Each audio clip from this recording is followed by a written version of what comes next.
John from San Bernardino County Sheriff's Department, and he's got what I think is one of the neatest things they have here on the exhibitor floor, which is a mobile command center. John, could you talk us through a little bit about what it is we're going to be seeing here? Sure can. Actually, it's not a mobile command center.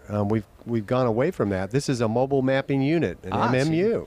And what we've done is we've taken the command staff out of this unit, put them in their own command post. Okay. And what you're going to see today is a unit that's dedicated to mapping. It's used in the ICS system as the planning intel section. Right. And under that comes your mapping. So if we have a large incident, we can send this out, and we can do mapping up to ANSI size right there at the incident for the command staff. And we've been using it. We've had it about 2 years now, and it's great. Yeah, and I see you've got set up a lot of, I think, fairly interesting, even low-tech features. Like I noticed that you've got whiteboards on all the surfaces where you'd hide stuff. Which in a command post, you're always writing. And so we tried to utilize as much of the surfaces as we could with whiteboards. It starts at the low tech, and then they've got all the way to the high tech. They've got machines here. Look like they're pretty well up to date. Correct. Right now we have 2 dedicated GIS workstations. They're Dell laptops. They're about a year old, so at that time they were, the top of the technology. Probably in another year we'll have to upgrade. We run ARC 9.2, just got the 9.3. We'll be upgrading after we let everybody else work the bugs out, of course. Right. And we also run some off-the-shelf topographic software, MapTech Pro, Train Navigator Pro is what it's called, and then all the other standard, PC software. So where do you keep your data? I mean, do you store it here on the unit, or do you connect back to the home office? Can get back to the home office. We have a satellite system where we can get on the internet and do what we need to do there.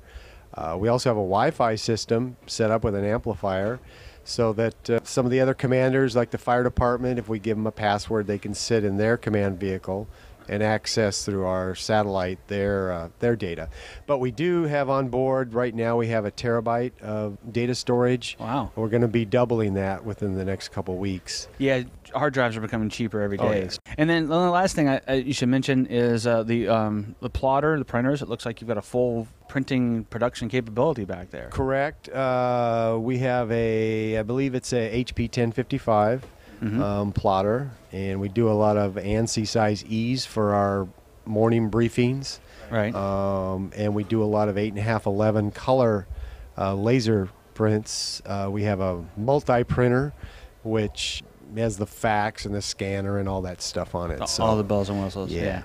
Whenever, do you normally work by making custom maps from the ground up, or do you have a lot of things like sort of generated, like base map stuff, and they say, well, we need to know these pieces of information about this particular area, or how does that normal? Well, or is there a normal? The biggest use we use it for is search and rescue. Okay. San Bernardino County is the largest county in the contiguous United States. It's 20,000 square miles.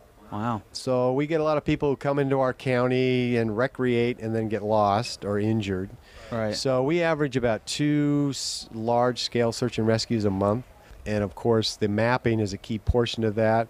The documentation, all our teams go out with GPSs. Even our search dogs have little GPSs on their shadracks. So everybody comes back, and this unit, you'll see we do the debriefs in here. The map technician will download their GPS. At the same time, the team leader will be debriefed by a debriefer on the search area. And we're also testing some new live tracking equipment, which the GPS is built into the microphone. And every time the person transmits, it sends a data burst back to us, which we pick up, and it immediately shows their position on a topo map. So we can live track and know where all our teams are in the field. This is an impressive setup, for it's an amazing amount of production you can do in what is a really small space. And this, like I said, I think is one of the neater things that I've seen here at the user conference this year. And I want to thank you for your time, John. Well, great. We're glad to be here and love to show off our toys. Alrighty.